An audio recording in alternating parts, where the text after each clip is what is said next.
بسم اللہ الرحمن الرحیم۔ دوستوں، مجھے نہیں پتا میری باتیں کون پڑھتا ہے کون سنتا ہے، کیونکہ جب قومیں زوال کی طرف راغب ہوتی ہیں، رواں دواں ہوتی ہیں، پھر شعور اور آگہی کے جو پردے ہیں ان کی عقل پر پڑ جاتے ہیں اور عقل کام نہیں کرتی۔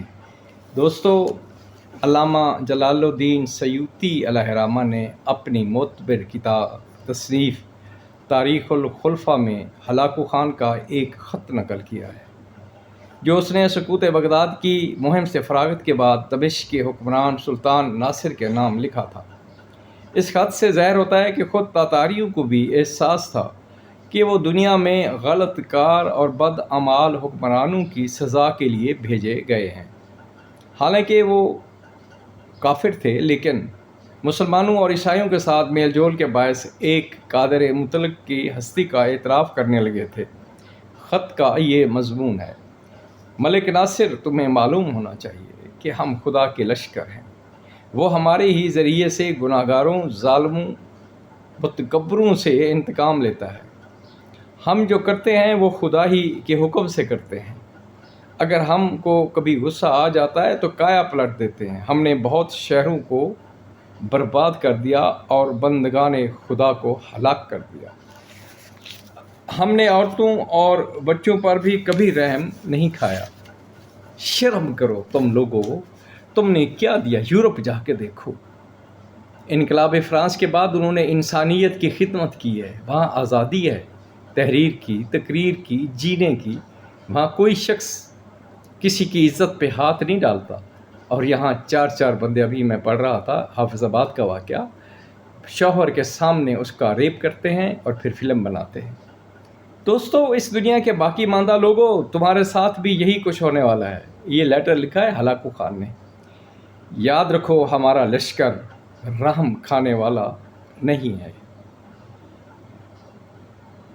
جو برباد کر دینے والا ہے۔ ہمارا مقصود ملک گیری نہیں بلکہ انتقام ہے۔ ہماری تلوار سے کوئی بچ نہیں سکتا، ہم سے بھاگ کر کوئی کہاں جائے گا، کیونکہ بحر و بر ہماری سلطنت ہے، ہماری ہیبت ہے۔ دنیا کانپ اٹھی ہے اور ہمارے قبضے میں تمام امراء و خلفاء ہیں۔ اب ہم تمہاری طرف بڑھ رہے ہیں۔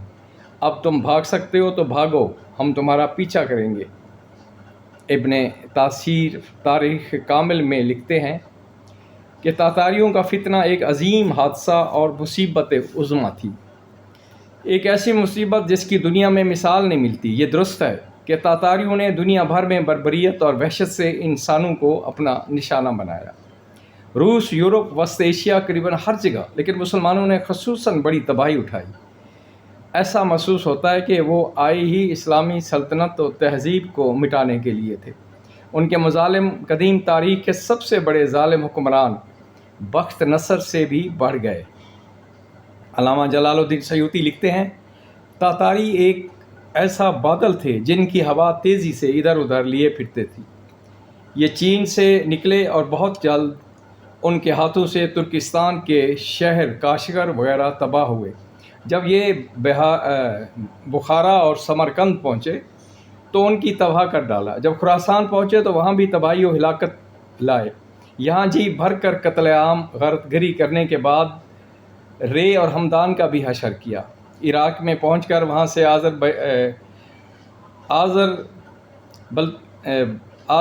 آذربائیجان روانہ ہوئے تو تمام علاقوں کو تباہ کر کے رکھ دیا۔ ان تمام پر رونق اور آباد شہروں کو ایک سال میں برباد کر دیا۔